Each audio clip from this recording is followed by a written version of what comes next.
Start. Oh, Well, there it is. Hello, well, everyone. Hello, everyone. This is Aspie, and you're watching The Incredible Aspie. And today I am here with Phillip Daniels, who is a composer, a musical composer, kind of like me. Although he's a lot more advanced than I am, and a lot better. Although it's all do I. I'm really flattered by your praise, although I'm not sure whether I completely deserve it. I've been having doubts. I've been having misgivings recently, but I guess it's only normal. It's only natural. It's completely natural. Every artist doubts themselves at least at one point in their lives. Anyway, Philip, how long have you when did your interest in composing start? Oh well, it started before I began learning any musical instrument. I composed my first rudimentary pieces when I was 8 years old. I mean, they were utter garbage, but at least I was trying at that age. And I began Yeah. piano lessons about 2 years later. But I'm mostly self-taught in both. Self-taught as a pianist and self-taught as a composer. And what's what I find rather flattering is that I'm often asked what conservatory I attended, and I am obliged to answer none, or I'm I'm self-taught. No Juilliard for you, huh? No, instead I attended law school. More or less under compulsion, but Hmm. yeah. You Yeah, so that, you're a lawyer? well, I'm trying to get out of law currently. I'm I'm a recent law graduate, and I'm looking into jobs in publishing and or looking into jobs in editing or what have you. I'm not interested in practicing law. It was an obligation. I was more or less forced to comply with or to fulfill, and I share that in fact with a number of great composers. With Handel and Telemann and Carl Philipp Emanuel Bach and Tchaikovsky. I don't know if I should say Charles Ives because Charles Ives went right what did he go into again? Oh, insurance. Yeah. Yeah, he was an insurance agent, and a fairly successful one. Although he seems to have put even more effort into his compositions and his avant-garde experiments, which placed him half a century ahead of his time. Really, you'd consider Charles Ives avant-garde because he seems like he's pretty close to avant-garde. His usage of like quarter tones and whatnot, but he seems to be you see, it doesn't really seem for me to go right over the edge. I might need to read more literature on that, but in my music history class, he wasn't classified, I don't think, as avant-garde. I find that strange because he often is classified as avant-garde in musical histories. You have to consider that at the turn of the 20th century, he was uh, composing works which used techniques had not which had been considered to a point, but had not so certainly reached the state at which they would be more which they would be more frequently employed, or he stretched the boundaries of these techniques that were just in the early stages. His use of polytonality, for instance, was well ahead of its time, and Hmm. his, his use of musical collage as a technique had no real, as far as I can tell, had no real forebears.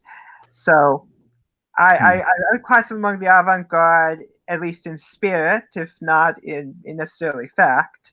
I see. When I think of like avant-garde, I think of like composers like You think of Boulez, and you think of Stockhausen, right? You think of the I think of that when I think of a Boulez, I usually think of total serialism. yeah, I've listened to total serialism a few times and never again because I'm sorry, the music is just really it's not exactly my taste because it's yeah. just so I can appreciate it to a certain extent, of course. I mean, it does take a level of of ingenuity to write something like that, but at the same time, it just sounds creepy. I don't think of creepy is the right word. It just sounds I like music like Mahler's Second Symphony, which I'll actually be singing in, and it's I like music that is very emotional. And Boulez's music with its lack of tonality and not very thick textures and sort of weird, it's just it's too much for me to handle sometimes. Well, I think you'd be pleased to hear how Sir Roger Scruton describes the music of Boulez and Stockhausen, their compatriots, as postmodern groans wrapped in mathematics. It's kind of like Milton Babbitt. Milton Babbitt's music is like really like his Philomel. I've listened to that. That is like very very non-traditional is what I should probably say. But then you do have to consider in the post-war period, there were composers who were carrying on the traditionalist, the sort of eclectic spirit of Western art music in a fairly traditional framework. You have the works of Olivier Messiaen and Hans Werner Henze and Karl Amadeus Hartmann and Gottfried von Einem, who in some sense, of course, Dmitri Shostakovich, who in some sense, although they were certainly modern composers who had more than a few times dipped their toes into some sort of into some avant-garde techniques, they were still composing within the Western art music tradition in a recognizable way and extending it in a way in which could be appreciated by actual, art lovers and beyond that. They were composing music with with not merely a mastery of technique, but with an emotional core as well. And this is why the music of Shostakovich and Messiaen and Karl Amadeus Hartmann is still performed and still to some degree beloved by audiences, particularly Shostakovich, but also Messiaen. I'm wondering where you would place Olivier Messiaen actually within the framework of 20th century music. Olivier Messiaen. I'll be honest with you, I've never heard that name before. We didn't learn a load of names in music history, but I should probably because I'm a very very focused person. If I like one composer, I like focus on that one person for like days, and it's like, well, so what is Olivia's music sound? What is her music like? His music. His music. Sorry. Well, his music is heavily influenced by he derives harmonies from the overtone series, and he very often uses modes of limited transposition, which would be scales like the octatonic mode or the whole tone scale. Messiaen. Dominant, yes. Yeah, Messiaen's music was very interesting. I will give you. I really enjoyed Messiaen's music actually, because his music has like a sort of what's the word for it? Like modes of limited transposition and whatnot, where you had like. I was just speaking about that, about the octatonic and the whole tone and the Lydian dominant scales and others, which he employed frequently, and of course the extensive influence of birdsong and Hindu rhythm, and the rhythm of South Asian art music on his work, which in the case of Hindu rhythm, in a work like Kanti Jaya or the Turanga Leela Symphony, that's readily apparent. Have you had an opportunity to listen through the entire Turanga Leela Symphony? The entire what symphony? The Turanga Leela Symphony by Messiaen. Turanga Leela? No, I think no, I have not. I listened to the End of the World. For the End of the World, yeah. Yeah, for the end of time. Of course. Pour la fin du temps, yeah. Yeah, I'll listen. What was it called again? The what symphony? The Turanga Leela Symphony. The Turanga Leela Symphony. Yeah. I'll look that up and listen to it, because it sounds like it would be pretty interesting.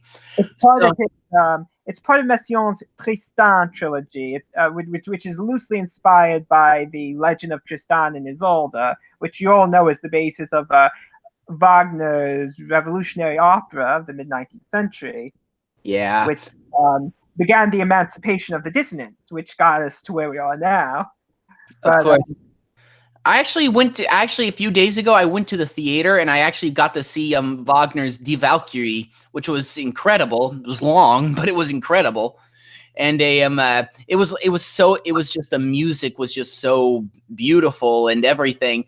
And I know the size of those orchestras, and I can just and I could feel my voice tightening up as I could try to imagine myself trying to sing that. But it was an amazing operatic experience. Have you ever gotten to see the Die Valkyrie, Philip? sorry. I'm going to have to mute myself a second, but I'll be right back. Just wait a second. All right. Anyway, people, weird. Die Valkyrie is an opera that's about for everybody who's watching, I don't know because it doesn't show at the bottom right here. But Die Valkyrie is a opera that is about this about the gods, pretty much all this whole folklore that Wagner pretty much just made up at the top of his head. And he sorry. Okay, I'm sorry. I just wanted to open up the YouTube link, but I wanted to mute it so that I wouldn't cause any problems with echoes or with. So, no, I have not actually had the opportunity to attend a performance of a Wagner opera live, of any of his operas, which is unfortunate. I've always wanted to see Die Meistersingers von Nuremberg, but may have the opportunity in the near future.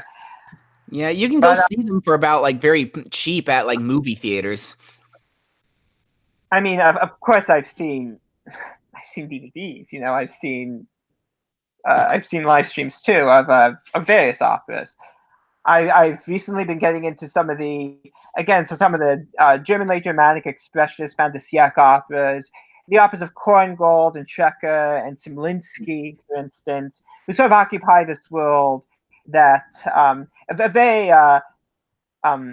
very rich and impressionistic sound palette with extended harmony that is it's teetering at the edge of functional harmony and tonality. With Trecker, you even have instances of bitonality in his work, even with Korngold.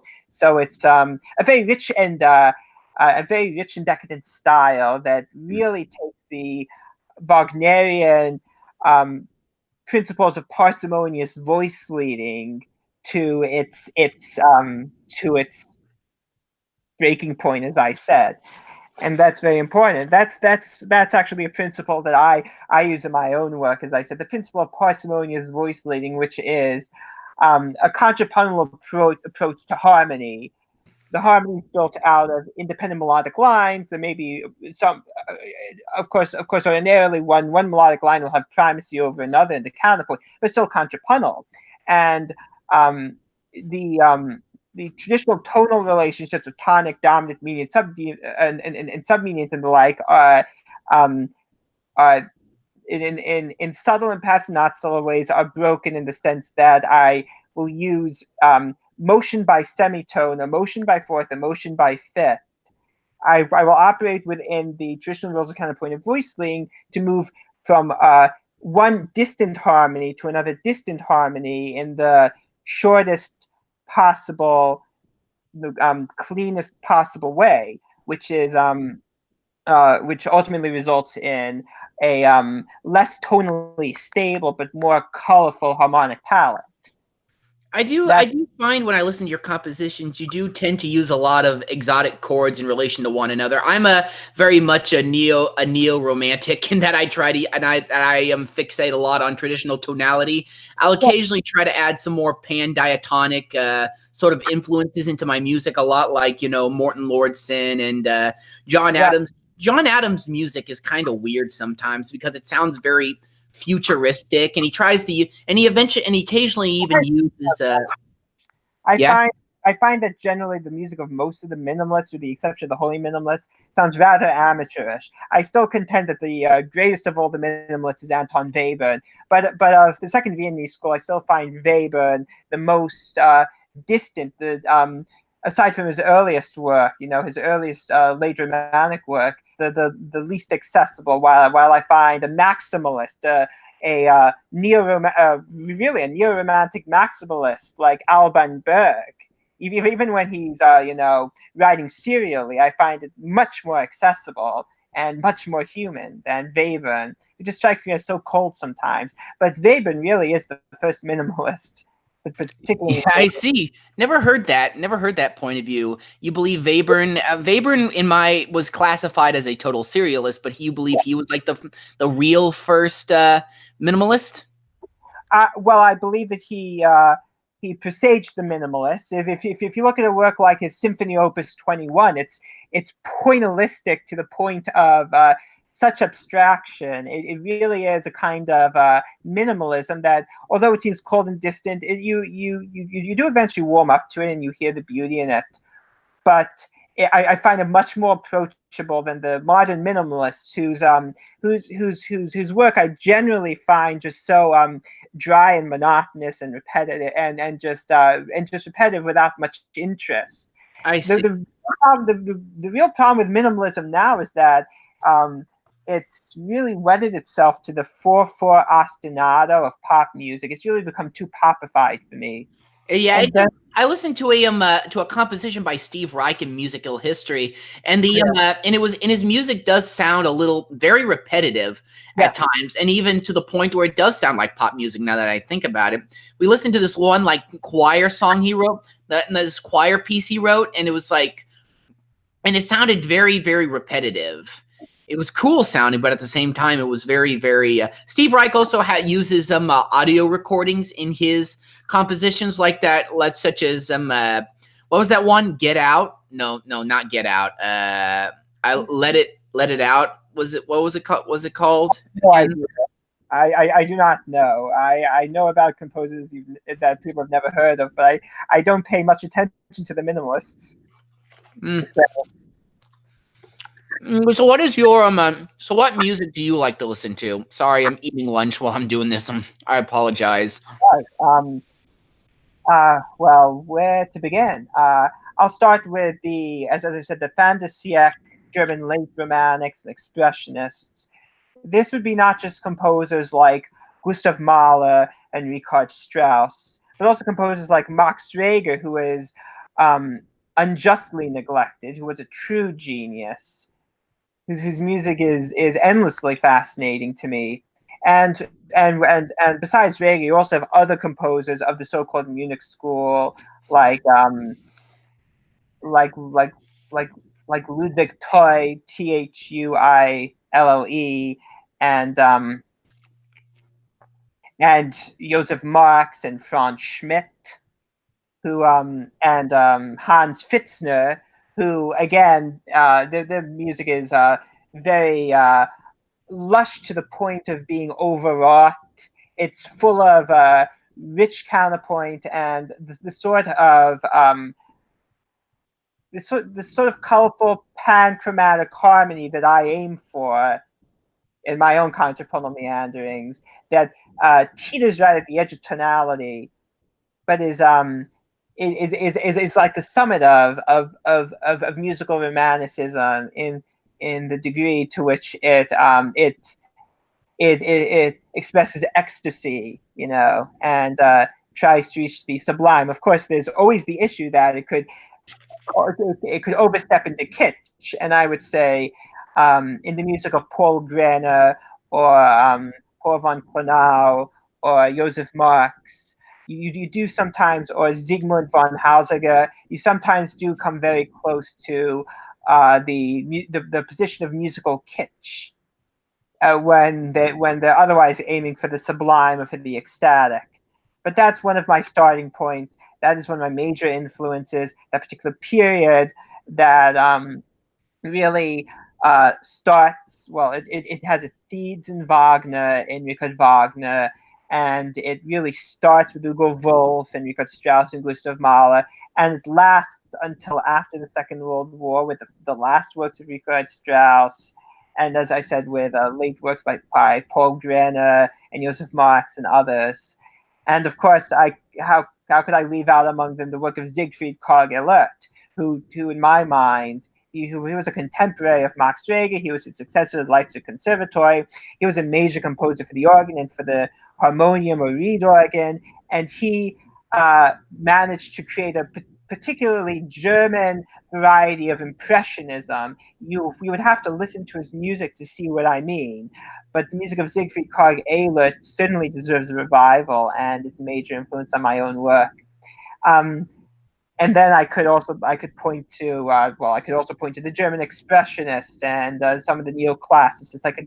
I'm heavily influenced by Paul Hindemith, although much of the work which he would just compose on the fly, as it were, may be lack in intrinsic value sometimes. But his best work I find deeply moving and very inspiring in the way in which he explores new frontiers of harmony in a way that keeps with the tradition of Western art music without completely breaking from it. I see. I actually one time in my choir we actually sang a song by Hindemith for my music history professor who was actually a doctorate. What was that again? I can't hear you. It's when the Six Chansons, the 6 songs in French. He composed 6 famous part songs based on French poems, which were some of my first which was some of my first exposure to him. So I had a rather most people are exposed to Hindemith through his solo sonatas, but I was exposed through this particular set of choral music that I found rather weird the first time I listened to it. But it was very weird. It's like when I sung Hindemith's music, it was like this 3-part piece. It was like 2 girl parts, and a bottom bass part. It was soprano, alto, and a kind of bass part. The tenors also sang the bass part, and it was very there was no key signature because it probably wasn't needed, and it was like it switched around. It had the voice leading was very smooth, but at the same time it was very yes. He uses a lot of consecutive perfect intervals, which is surprising for someone who insisted in his textbooks on music theory on the perfect application of traditional voice leading principles, of traditional principles of counterpoint, which includes the prohibition on consecutive perfect intervals. Exactly. If you're gonna move between 2 imperfect intervals, you gotta have there has to be either oblique motion or contrary motion. Anything other than that is forbidden. Well, if you're talking about the style of Palestrina and Schutz, even those are to be avoided. So yeah, true.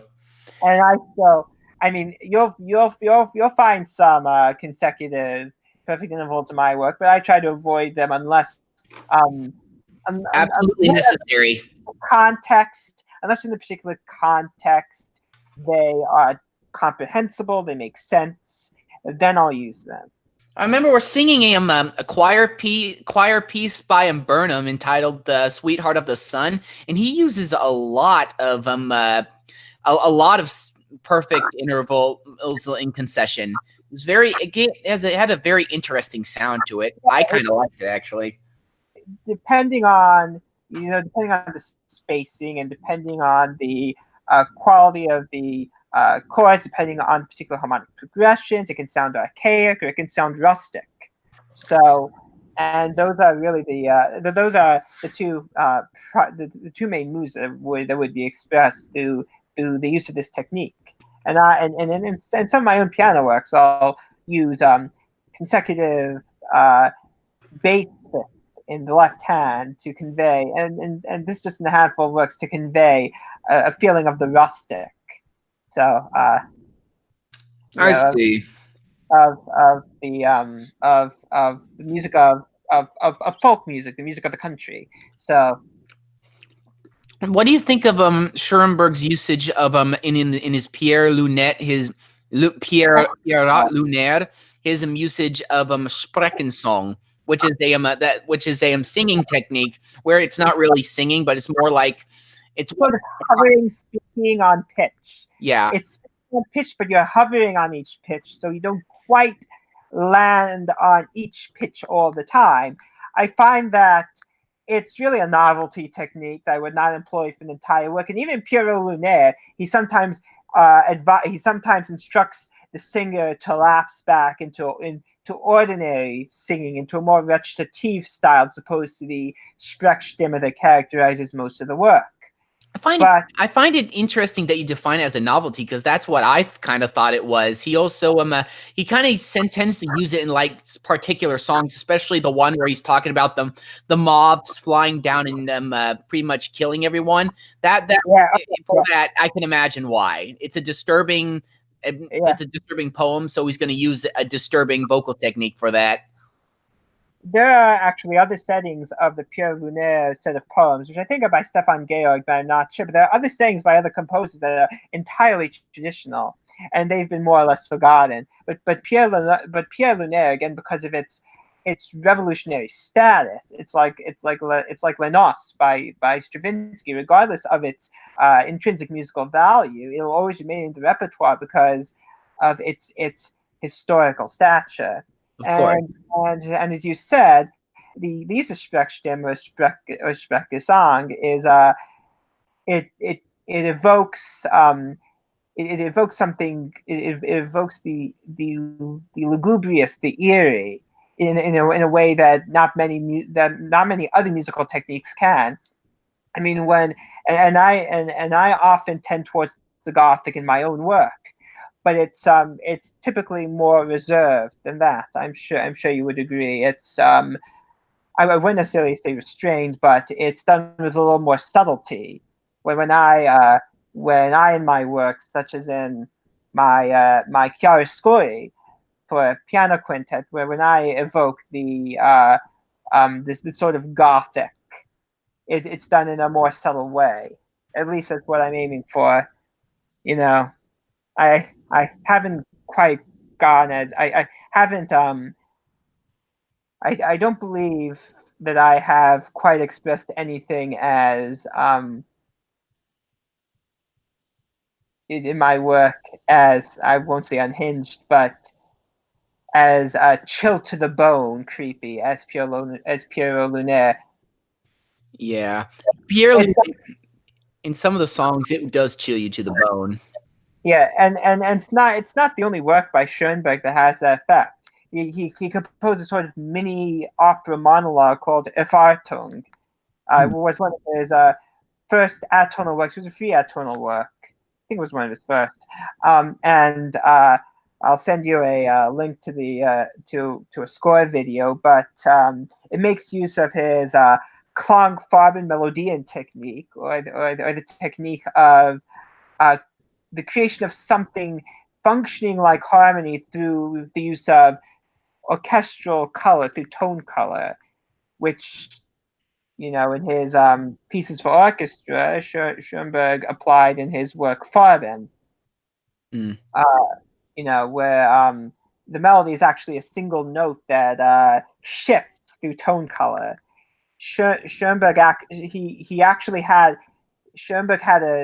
an argument with Mahler over this very principle, whether a single note that changes in tone color and orchestration could actually constitute a melody that could support a work.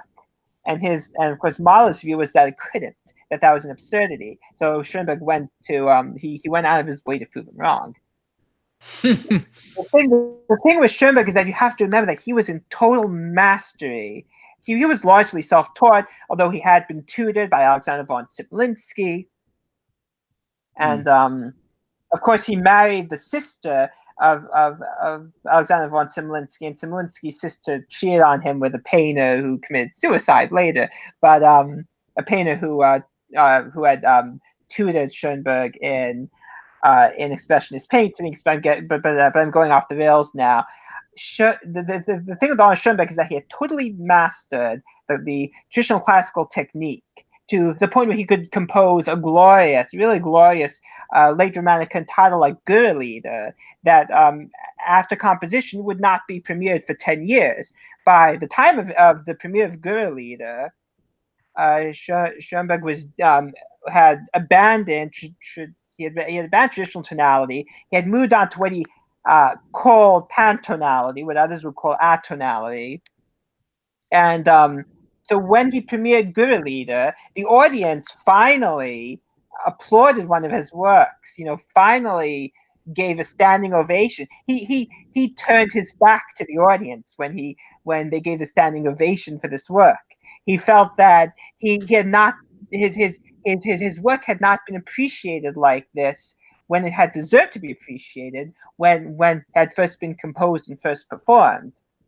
So he felt like his audience had not appreciated him then, and so the appreciation that they were showing now was too late at that point.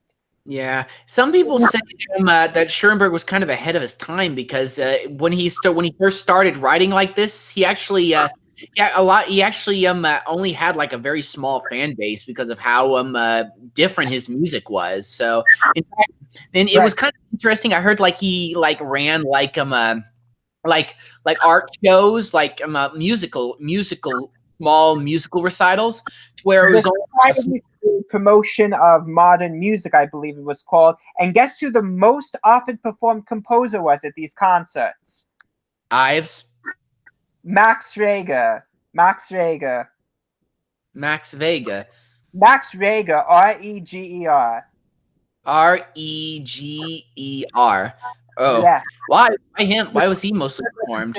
Genius, and who Mahler absolutely despised, who Mahler considered a kind of neo-Gothic buffoon, but whom I said earlier in this stream is one of my major influences. So it's very interesting that Schoenberg would hold Reger in such high esteem when, with a few exceptions like the Mozart variations, it seems that audiences haven't quite warmed up to his music. Even to the extent, although Reger's a tonal composer, he's not even as popular now as Schoenberg might be. And to get back to Schoenberg, he was supported by Mahler, he was supported by Zemlinsky, but neither of them truly understood his work. Now, Zemlinsky lived well into the 30s, so he eventually began to assimilate some of the hyperchromatic, pantonal, even atonal techniques that were pioneered by the Second Viennese School. But he was really, if one were to consider von Zemlinsky part of the Second Viennese School himself, he was sort of the odd wheel out along with Egon Velez, because he stuck to tonality the longest, really.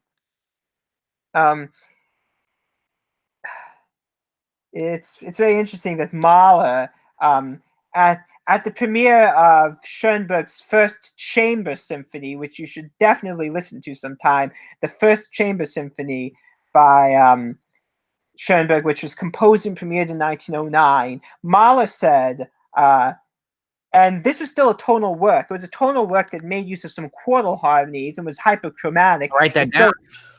Mahler said that it was a work which he could not understand, that Schoenberg was going into territory that he could not yet Mahler could not yet comprehend. Yeah, it was it was definitely some territory that the Schoenberg was definitely getting into territory, which was very, very unique for his time. And another composer who and intellectual who actually was really ahead of his time was John Cage. John Cage's aleatoric music, and John Cage was actually really heavily criticized for his ideas on music and what music was. Like what do you think of Cage's music and his idea of like aleatoric music and using the sort of ideas of Zen Buddhism as a sort of basis for music? Well, first, a caveat with respect to John Cage. It was said by some of his instructors that he lacked a sense, he lacked an ear for harmony. He basically lacked an ear for what is arguably the most foundational aspect of musical composition, at least in the West, of polyphony. symphonic Western art music. And of course Schoenberg, who taught him at Berkeley, who taught him at UC Berkeley, was a little kinder. He said that Charles Ives was not a composer, but an inventor of genius. So someone who in Schoenberg's view invented new art forms, but was not necessarily really a composer. As far as aleatoric music is concerned, we can probably find its roots all the way back in the 18th century with the sort of musical games that were devised by Wolfgang Amadeus Mozart and others. Really? Dang. Yes, because they would assemble musical phrases, and they would have you basically they would create these little booklets that would consist of these musical phrases that were numbered, and they would have you pull out different numbers, and you would assemble the phrases, and you would compose a minuet that way. It was a kind of musical game, and so that was really the first form of aleatoric music. So it has some roots in the common practice period, but it's really just a kind of it's not even experimentation. It's as I said, it's a kind of game that's not to be taken seriously.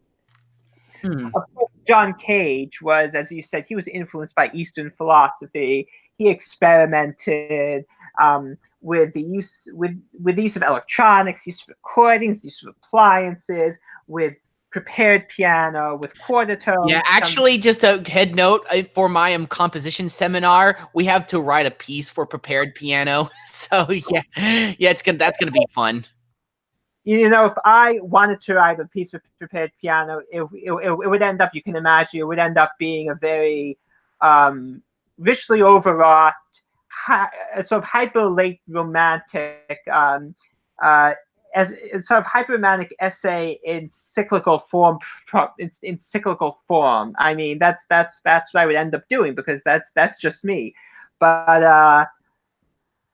I have not come around to that yet.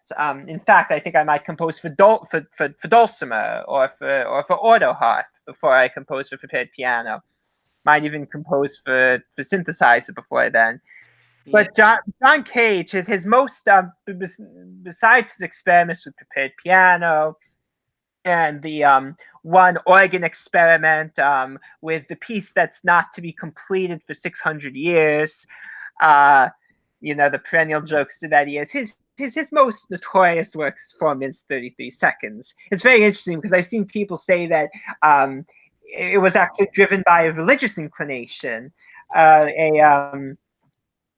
an inclination towards the divine and the sublime on the part of Cage. But it seems to me, it seems to me, just at least from a superficial vantage point, like the sort of experiment that you would expect from postmodernists in music, the sort of performance artists, the sort of things that are continually posted, with all due respect, on the Score Follower and Insipitsify channels on YouTube, that profess to expand the boundaries of music, but are really more just a kind of performance art noise, you know, except in the case of 4 minutes 33 seconds, the only noise is incidental noise that's occurring, you know, in the general vicinity. I mean, it's fairly obvious what statement he was trying to make with it. I don't consider it a masterpiece. Even the idea of a work that is notated silence is nothing particularly new, because Irvin Scholhoff, who was a turn of the 20th century Austro-Hungarian composer who was later influenced by jazz in many of his works. But Irvin Scholhoff, in one of his sets of piano pieces, the middle piece is actually a silent piece. It's actually a silent piece.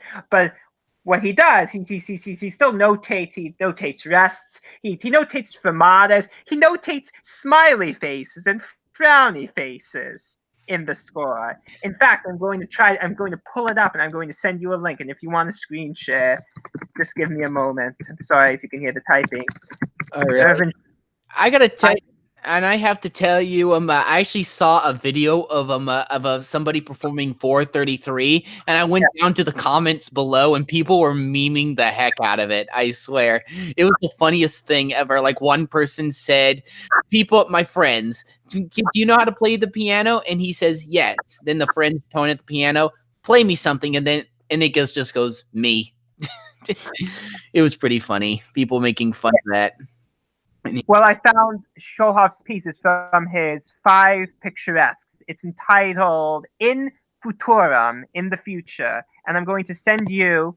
I found the score. It's really quite an amusing score in terms of the way that it's engraved. Well, I found the first page here. Email it to I'm going to.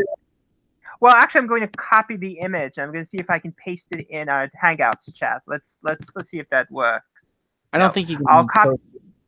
Well, I'll copy the image link then. I'll copy the image link, and you can open it up. And if you want to screen share it, okay, here we go. Okay, let I me. don't know why this is file, but it's quite amusing, especially the smiley faces that you'll see in the Okay, frowny faces. let me do screen share right here. This is gonna be this is rather funny. All right, share. All right, here we go. That's it's very interesting looking. I have to tell you. Smiley face. What are you supposed to do? Well, he does include instructions, doesn't he? I'm going to enlarge it for myself so I can see it better.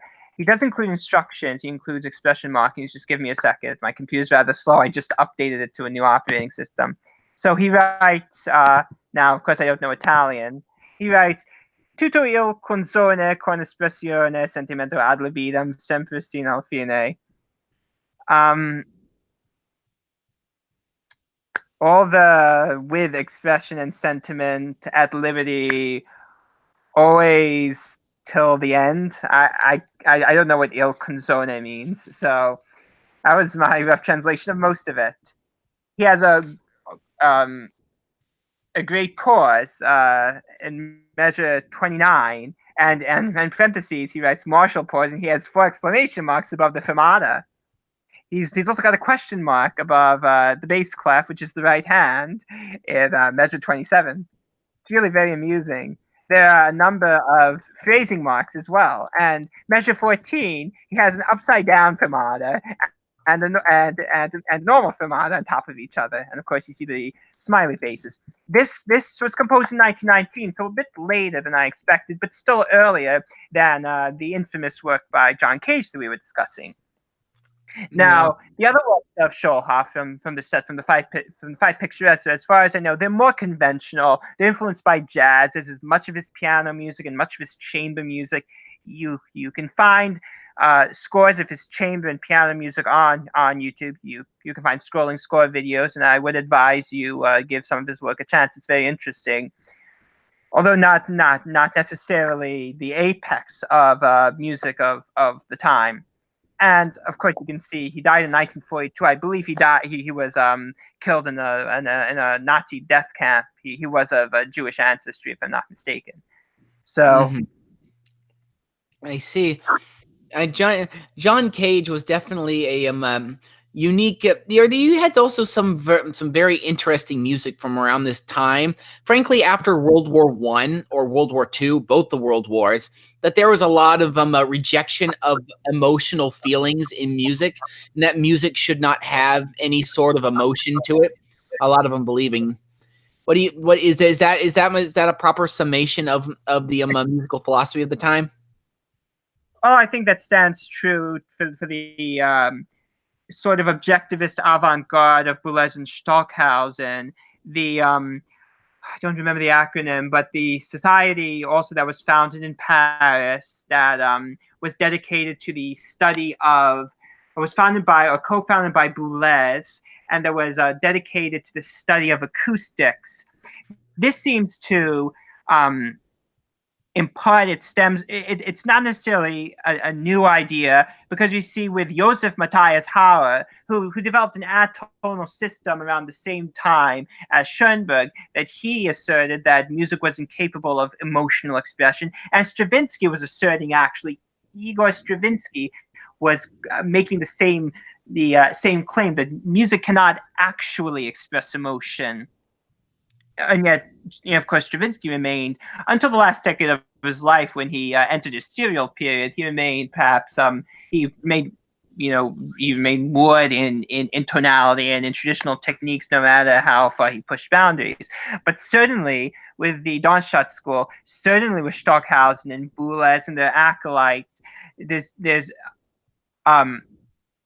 a reaction against expressionism, and a reaction perhaps against neoclassicism too, a reaction against expression entirely in music. And doesn't the rejection of, sorry to interrupt you, but doesn't the rejection of emotion go all the way back to Brahms? Because Brahms focused a lot on logic rather than just emotion in music.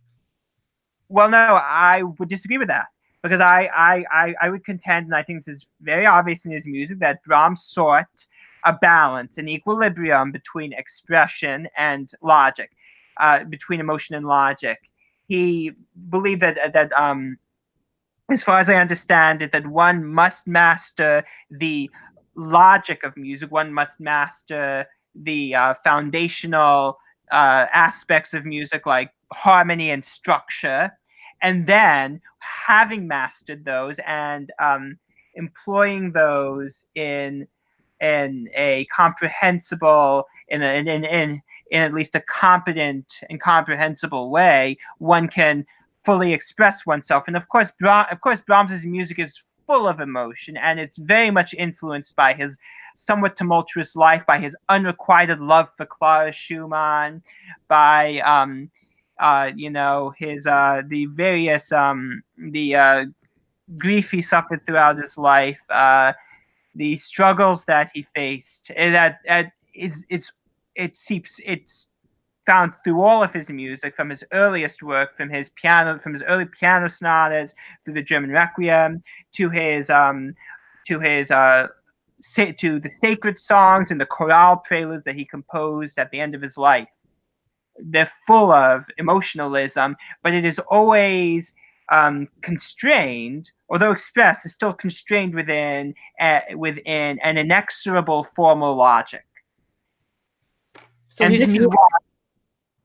This is why he represents the more conservative Schumann. He represents, really, by the end of the 19th century, the coming to fruition of the Schumann-Mendelssohn school, which is technically a liberal school in music, but more conservative than the new German school of Liszt and Wagner.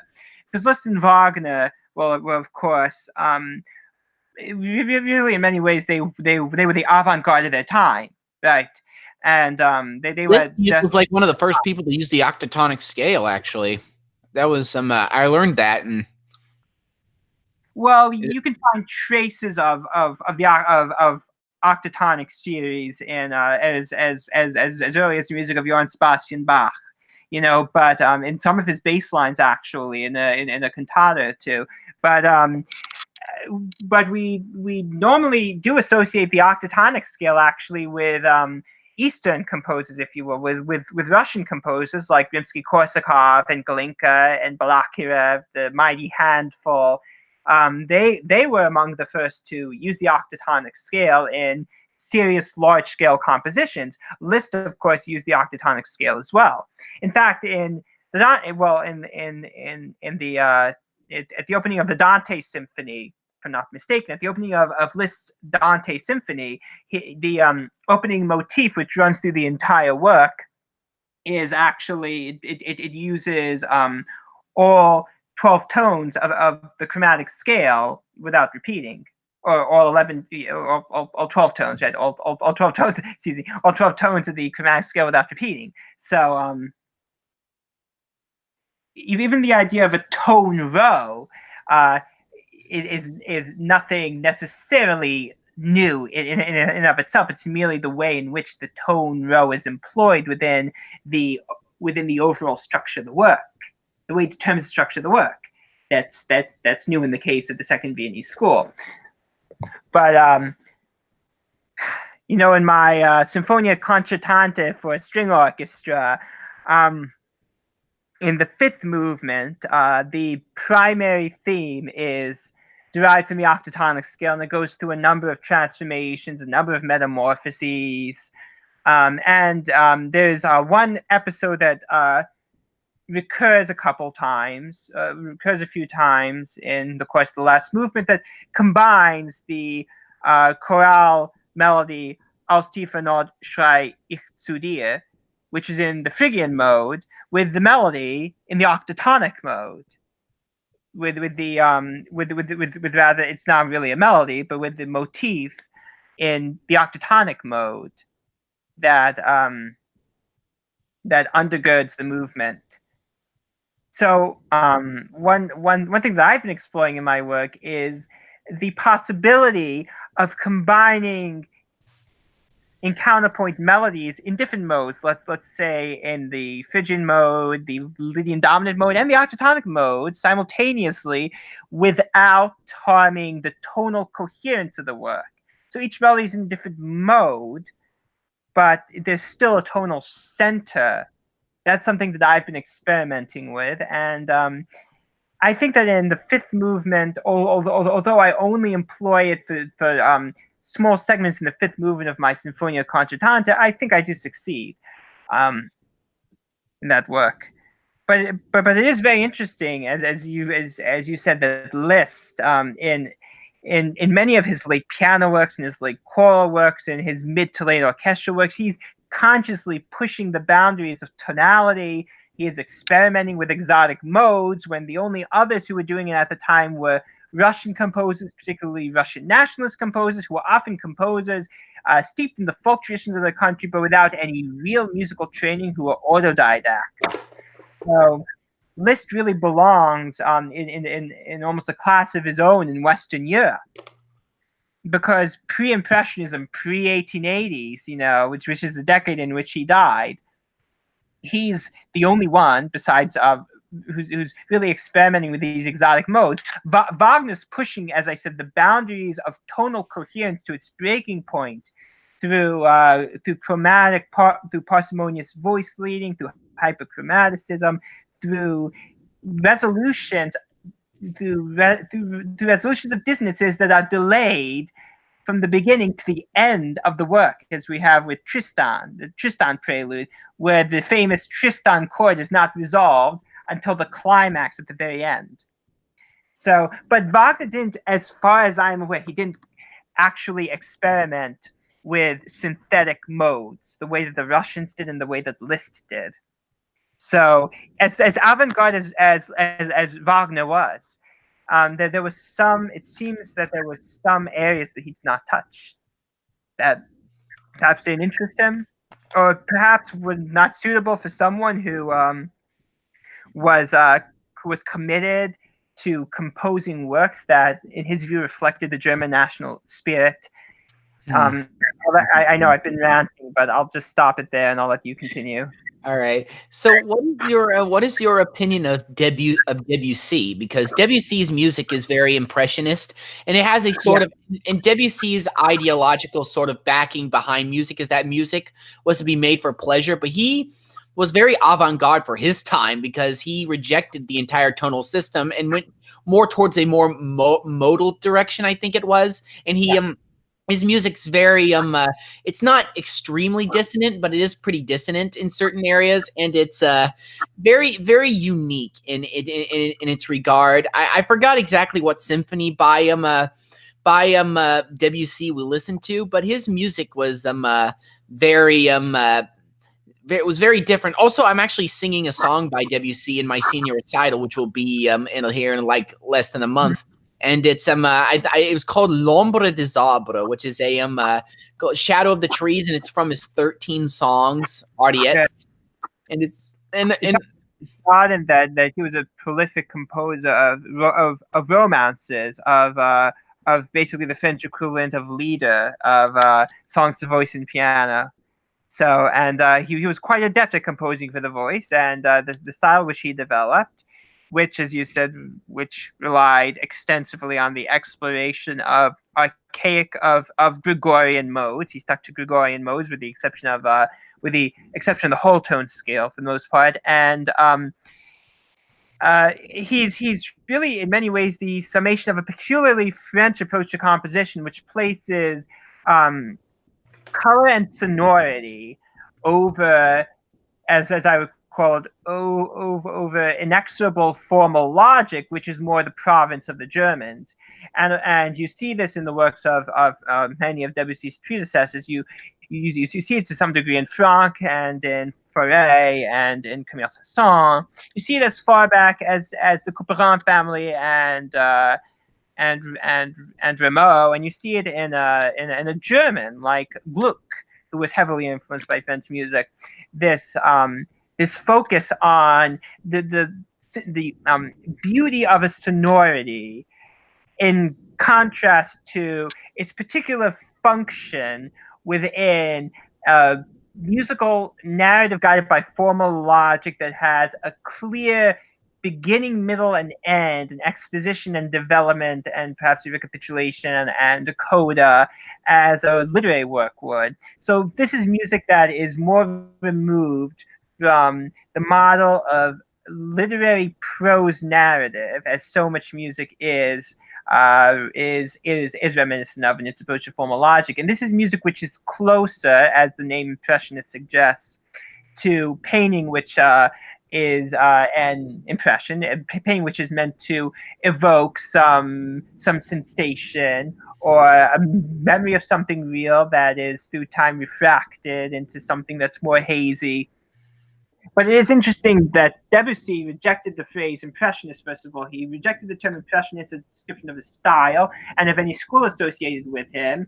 He, as much as he seems to admire the impressionists, he actually felt the closest, as far as painters are concerned, he felt the closest to the pre-Raphaelite, to painters like Dante Gabriel Rossetti. And he actually composed a tone poem with chorus, or a cantata rather. He composed a cantata in early work, La Demoiselle, I forget the title, but an early work inspired by a painting of Dante Gabriel Rossetti, the pre-Raphaelites, whose work was actually hyper-realistic, but used techniques that were common before Raphael that was still somewhat medieval, in terms of their approach to texture and lighting.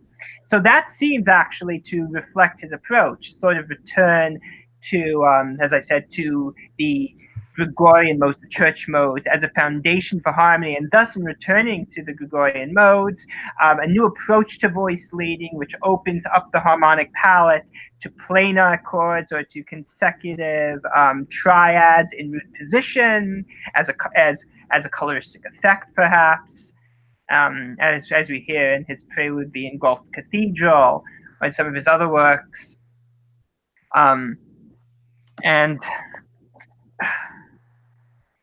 But although granting we call him an impressionist, he may not necessarily be the first impressionist among French composers, because, as I said, we have the music of Gabriel Fauré, which anticipates many of his techniques, and we have the music of Maurice Emmanuel, whose 6 sonatinas were composed. 3 of his 6 sonatinas were composed before Debussy really started to get the ball rolling on his exploration of mode and non-functional harmony, and of harmony as coloristic, and of the use of shimmering textures and extreme dynamics, and all these sorts of sorts of impressionistic or pointillistic techniques that he used. Maurice Emmanuel was using them when Debussy was really still a student. So there was so Debussy was growing out of a milieu in France that was increasingly heading in this direction. He just happened to live at the right time where he could exercise his genius forward in really taking this to something of an apex. I think we would actually enjoy the work of Charles Coquelin, whose surname is spelled Koechlin, who lived until the 50s, who lived into the 50s, and he composed something like 205 or 206 opus numbers, and he while the musical world was fracturing all around him, he continued the Impressionist tradition, but combined it with, I wouldn't say an academic sense of counterpoint, but mastery of Bachian counterpoint. Yeah. That's one class I never got to take in college yet. And it's sad I'll never get to take it as counterpoint. I guess I'm trying to teach myself counterpoint by reading a Fuchs's book, The Study of Counterpoint, which is actually, you can find it online for free, thank goodness. And and it's actually very handy. The dialogue, how the book is written, is as if it's a dialogue between a student and a teacher, and it's actually a very handy book.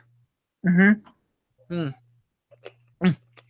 How did you teach? Where did you learn counterpoint? I taught myself. What book did you? I've used Fuchs to some extent. I used I used Alfred Mann's Study of Fugue.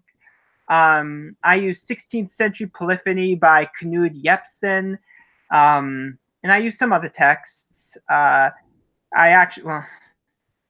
also one thing that really helped me was following scores while playing the music. Reading the scores and listening to the music at the same time. As well as counterpoint exercises, and just for some reason, I find that counterpoint, that composing contrapuntally, comes very easily to me. I've never really struggled with it, so it's just it's my one real strength, I guess. Yeah. But the problem with me is that I am I'm a composer. I don't think I'm a real good composer because I'm a vocalist. I'm classically trained. Au fond du temple, just like that, and I am, and the thing is I did learn the piano in fact, I did take 6 piano classes in college. I worked all the way through up, and I actually passed with an A, but at the same time, I am, the thing is piano's not my main instrument, and I feel like because I work with one melody line, it's much easier for me to write for solo instruments. But when I have to write like a melody, if I write a melody, it's easy. But if I have to write a piano accompaniment, my mind just gets overloaded. Do you? I might be because I overthink things. I think it is. I think you're thinking it a bit because I am not a terribly great pianist. I compose piano works which I cannot play, which are playable but are too virtuosic for me. But it doesn't hamper. I don't find that it hampers me in composing. I almost always I compose away from the piano. I compose with my inner ear. I'll sketch something out. I might sketch something out pretty comprehensively. I might make little sketches, and then I'll start composing. And I'll compose by hand on paper, or I'll use MuseScore, but I'll mute MuseScore, or I'll just disable the sound entirely. So I'm still composing deaf, and just relying on my inner ear. Which is it's always a useful exercise to do that, to develop your inner ear, your ability to hear what you're writing, your ability to audiate what you're writing down, and to make sense of it within the general context, and be able to plan what comes along next. Now, the thing is, of course, I don't have my compositions planned out from start to finish, and even when I do have like a loose plan, or a loose outline, I always deviate from it, and there's always a great degree of spontaneity involved in composition. I'm sure you would agree with that. Yeah, there is. I remember when you write a composition, there's only so much that you can plan, because if you look at, because I've always had this idea that with composition that all composers, like, they plan everything out is planned in their head that they're going to do this. That's actually not what it's like. If you look at most compositions, or pretty much all compositions, most of them are written like right off the cusp. Like, they think of something that sounds good, and then they move on to, let's say, it's as Jennifer Higdon said during one interview, it's just one note at a time. Right. So so I think that's the kind of mindset that you got to have with composition, is not that you're not going to be able to plan everything out, that you just got to find what sounds good and write that down. And one other thing you have to remember is that these traditional forms, the mastery of which are are a mark of a great composer, like sonata allegro form, they're not quite as strict or rigid as people think. They're much more flexible, especially now. And so, if you've internalized what constitutes the basic framework of sonata allegro form, you can play around with it, and you can. If you always keep in mind the foundations of it, you can be more spontaneous, and you can experiment, and you can fit the particular melodic and harmonic material which you have come up with into it, and into a form which is suited to that melodic and harmonic material. So or you could just be like Vivaldi and just repeat everything every time, and just have no form. Vivaldi's music is very entertaining actually to listen to. It's because especially his Four Seasons symphony. What is your opinion of Vivaldi?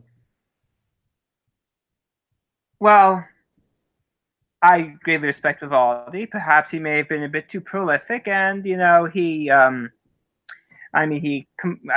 like virtually all composers of his time, he was at the mercy of patrons, and those patrons would be the state and the church. They would be the aristocracy, the church, and of course the opera house as well. So the growing bourgeois public, if you will. But he doesn't quite interest me, although he was a massive influence on Johann Sebastian Bach, because after all, Bach transcribed many of Vivaldi's concerti as soon as they were printed in Germany. He transcribed them for clavier or for organ, and he might add cadenzas, or he might add some counterpoint to enliven the particular work. But he was a great admirer of Vivaldi, and he was influenced by him, particularly in his approach to the composition of concerti and the ritornello form that Bach kind of brings almost to the level of the sonata allegro. But he doesn't quite interest me so much as some of his contemporaries. For instance, some of his contemporaries in Prague at the time, like Heinrich Ignaz Franz von Bieber, were composing program music, which is very evocative and very interesting, like La Battaglia and Sonata Representativa.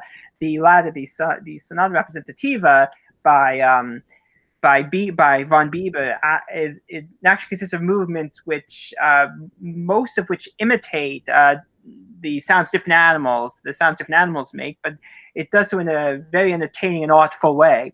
So I just find myself drawn to. I inexorably find myself drawn to these more obscure composers, and I really can't help it. It's just a character flaw, I guess. But with Vivaldi, I can admire his genius and I can learn from him, but he's not a composer I truly love. Yeah. I'm. What's funny is that I'm very, very. The music I like to listen to is I love like Renaissance, like choral Renaissance music, and like the modern the modern sort of neo-romantic music, such as Morton Lordson and Randall Stroop and what's that other guy's name? Though people along those lines. Yeah. The composer of Unicornis Captivator, which is absolutely one of my favorite works of a cappella choral music. But among modern choral composers, I would actually advise you look into Ugo Dissler, who was heavily influenced by Renaissance and early mid-Baroque choral music, particularly by the music of the music of Heinrich Schütz. Of course, Heinrich Schütz, who is considered by many to be the greatest composer of German classical music before Johann Sebastian Bach, composed much of his work during the tragedies of the 30 Years' War. So much of his work that was composed in the middle of the 17th century is this very austere and very pure choral music. And he would also monodic technique of recitative without accompaniment to move along a narrative in a cantata.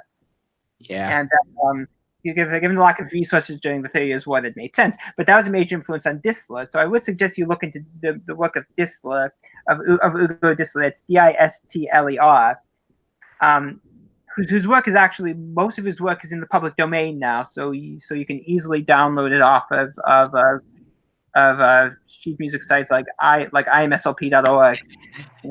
I have to tell you one big piece I want to talk about the composer.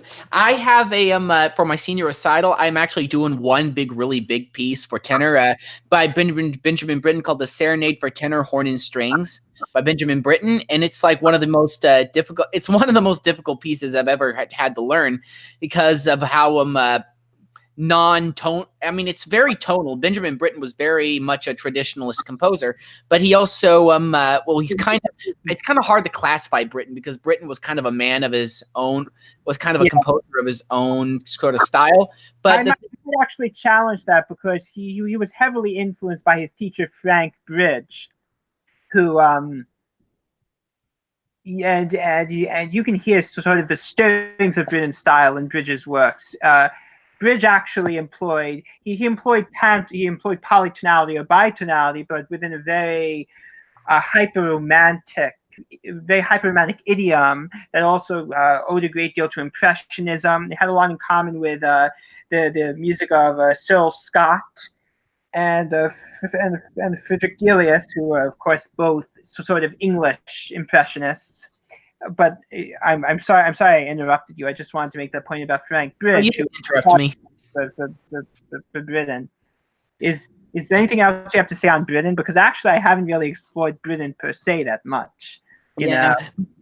Britten's operas are always, if you listen to his operas, they're very, he tends to follow along, very heavily tonally centered, but at the same time, it's very dissonant. It's very, he goes a lot into pan-diatonicism, and there's also, and he also tends to, Benjamin Britten, he also tends to involve a lot of like in his like opera Peter Grimes, there's a lot of like social messages in his music, but not real interested in that. That's what they said in the but Benjamin Britten was a very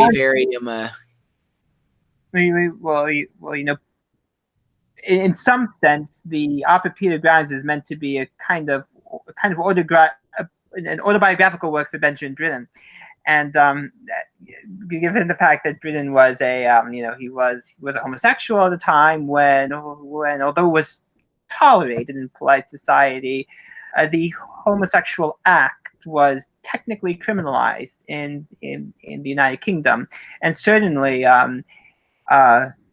if you were involved in a scandal that involved homosexual activity, you would be ostracized. Although again, it was somewhat tolerated within the elite class. You know, it was kind of a rite of passage almost at some of the elite schools, as we know.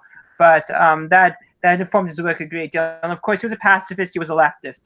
What I find very interesting is how many of these tonally, at least in the first half of the 20th century, there's really no correlation between politics and musical inclinations. It surprises many people to learn that composers like Stravinsky and Schoenberg actually remained monarchists. They actually had reactionary political sympathies throughout their lives. Even Webern, he initially welcomed the Anschluss, and before that, he was a supporter of the Austro-fascist regime of Dollfuss. Sometimes Webern, who was very supportive of Jewish musicians and was a very avant-garde composer, he was far right, basically. And on the other hand, you have composers like Aaron Copland, who was basically a card-carrying communist. He was. Copland wrote for the Workers' Songbook. Yeah. So, yeah, the guy was definitely a communist. Mm-hmm. I mean, and as I said, on the other hand, you have composers like Stravinsky and Webern and Schoenberg, who were very reactionary politically. I think in the case of Schoenberg in particular, he had a certain fondness for the Habsburgs and sort of a yearning for the sort of unrealistic yearning for the restoration of the Habsburg dynasty, because the Habsburgs actually provided, to some degree in Fantasy Vienna and the Austrian Empire, the Habsburgs provided some means by which avant-garde composers could actually earn a living through patronage. You know, they weren't entirely exposed to the unpredictable ways of the consumer market in music, of the bourgeois market. You know, having to sell one's work to the middle class who might not necessarily appreciate one's work. Yeah, that was very interesting because you always expect composers to be like, well, I know they'll be like all of them are like left wing, but I guess I was wrong. Oh. Yeah. And those composers whom you may assume to be right wing because of there's a nationalist sympathies, you have a composer like Richard Wagner, who's often called a Nazi, although he wasn't a Nazi. The Nazi Party didn't exist then. His Wagner did join the Nazi Party, though. His son, who was a composer, and his son joined the party, though. But Wagner actually was in his political ideas, he was what you might describe as an anarcho-socialist, and he was heavily influenced by the ideas of Bakunin and Proudhon. So, and of course by Nietzsche, who was whom I would probably characterize as left of center. So. Yeah, it's kind of interesting. I actually heard about that whole thing about how Wagner wrote that entire Judaism in music article actually was mostly against Mendelssohn, which is a real shame because Mendelssohn was a great composer. But I guess they had disagreements. Mendelssohn, although Mendelssohn is typically understood as a musical conservative and as an upholder of absolute music, he did compose program music. He did employ his supreme technical mastery in pushing the boundaries here and there musically in terms of harmony. You do find that. And of course, Wagner, he was heavily influenced by Jewish opera composers like Meyerbeer and Halevi and others who composed very popular operas in the mid-19th century. Those were some of Wagner's formative influences in opera, particularly Meyerbeer. And Meyerbeer really, he was renowned at the time. He was renowned as a serious composer as well as an opera composer, and for much of the time since Wagner, he seems to have just fallen into some, I wouldn't say disrepute, but into he's not quite as popular as he used to be. Although he's being revived now, particularly his opera L'Africain, which was the basis of I believe 2 concert fantasies by Franz Liszt, who's composed a great deal of concert fantasies based on opera themes. Yeah, I see. Who elevated the concert fantasy on operatic themes to a kind of serious art form, one that would be further developed by a composer of the stature of Busoni. Yeah. So. I do remember you saying that at one point that during your interview with Irate Prostate, I brought up Berlioz, Mm-hmm. I don't think I brought up the Symphonie Fantastique, but I remember you saying that Berlioz's sort of usage of harmony was sort of very you said that you didn't like the way how he handled his harmonies. Well, since that interview about a year ago, my opinion has shifted somewhat. I can appreciate that Berlioz was working from a particularly Gallic, a particularly French approach to harmony, as I said, sort of proto-impressionistic, which emphasizes timbre and sonority over function and development and formal logic. And I really don't think it necessarily impedes all of his work, and even where it does, I can still appreciate his work. But perhaps my view of Berlioz has changed because I've become more open to the use of cyclical form, and I employed cyclical form and almost a monothematic or duothematic form really in my chiaroscuro piano quintet.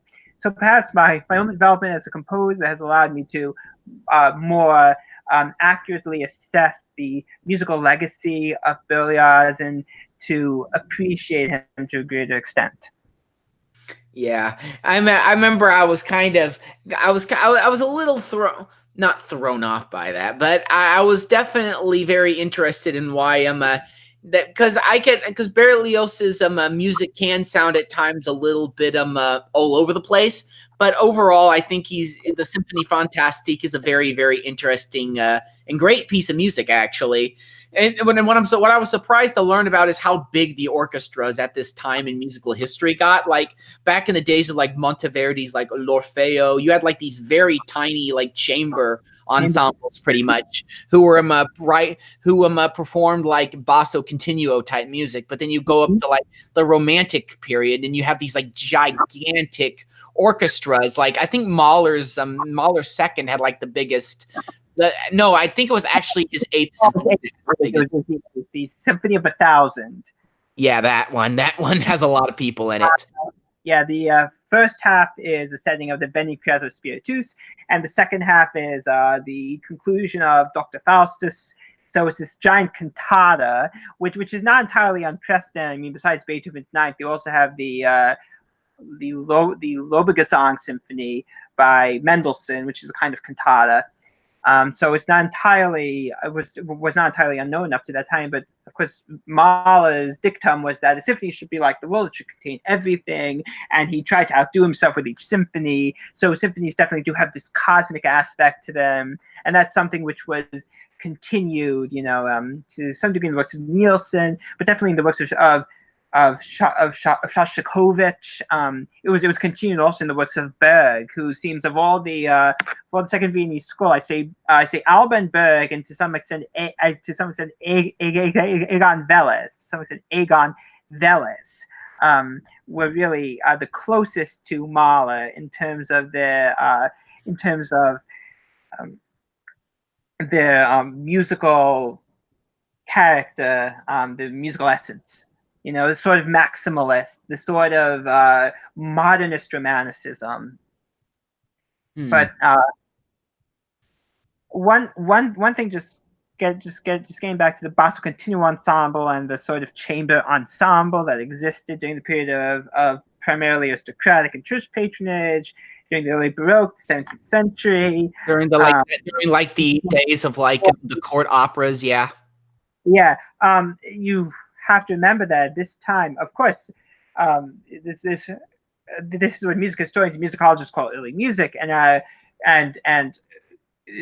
some concert standard instruments, some orchestral standard instruments not been adopted or even invented yet, and many instruments were not in the current form at the time. Of course, the pianoforte would not be invented until 1701 by Cristofori, and the viol consort, the viol family, was still equal in stature to the violin family, while today the only member of the viol family that is still in use by orchestras, that is actually a member of the orchestra, is the contrabass. Oh, which really? is technically it's not part of the violin family, it's part of the viol family. Of course, the viola d'amore and the viola da gamba are occasionally used, and just to bring this back to Meyerbeer, one of his operas, I think it was in Les Huguenots, he uses a viola d'amore solo. That was in the middle 19th century. He also had like the theorbo, is that what it was called? That massive lute-looking instrument, the bassy one. The theorbo. Yeah, the theorbo. Yeah, that instrument. That lute. Yes. That would serve as a continuo instrument alongside the harpsichord, the clavichord, or the positive organ, which is the small chamber organ, and of course the viola da gamba. Yeah. And sometimes the cello, particularly in the 18th century, and continuo. Actually, I mean, in conservatories and music schools, they never stopped teaching continuo. It's still a foundational aspect of teaching composition and theory. And composers as late as Bruckner wrote continuo, organ continuo, in the masses, in the sacred music, which is very interesting. Is there any books? I'm very interested in how to learn how to write basso continuo, because it's a type of music that I actually really am interested in learning how to do. I know it's old, but it's still very useful, and I may end up writing basso continuo in some future sacred works myself. Although I'll be writing basso continuo for full type organ. as opposed to traditional Baroque continuo ensemble. So again, along the lines of Bruckner, or along the lines of Robert Lucas de Pierstal, as opposed to Monteverdi or Schütz or Bach or Handel, or Telemann or whatever. Books on continuo. I mean, I could the books. Well, there's a book by. I'll send you the link. That's Just give me a second. My computer's slow again. It's a bit slow because I just updated it. George Buelow wrote. I'll just send you the link. This is for thorough bass. This is entitled "Thorough Bass Accompaniment," according to Johann David Heineken, who was an 18th century German composer and theorist and Kapellmeister at the court of August I in Dresden, and a friend of Johann Sebastian Bach. So I'll send you this. You might be able to find it actually on archive.org because it's probably in the public domain and Yeah, it's old. ebook. Or you could just order it off of Amazon. And there's some other let's see. I know there's some other texts on thorough bass as it used to be called in English. Wait a second. What is this? Give me a moment. I'm opening up a PDF.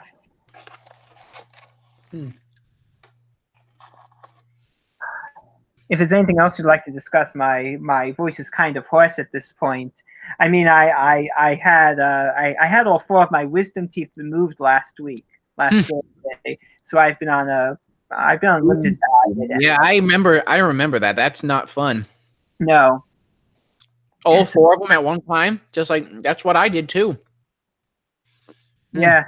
Well, I had one that was actually abscessed and starting to decay. And when it was affecting the neighboring molar, I got my first cavity in my entire life. But yeah. How old are you exactly? If you feel comfortable telling. I am in my late 20s. Oh, I see. So you're late 20s. Yeah. Interesting.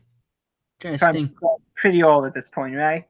And I feel like I'm just starting with my life now, but yeah. Where exactly?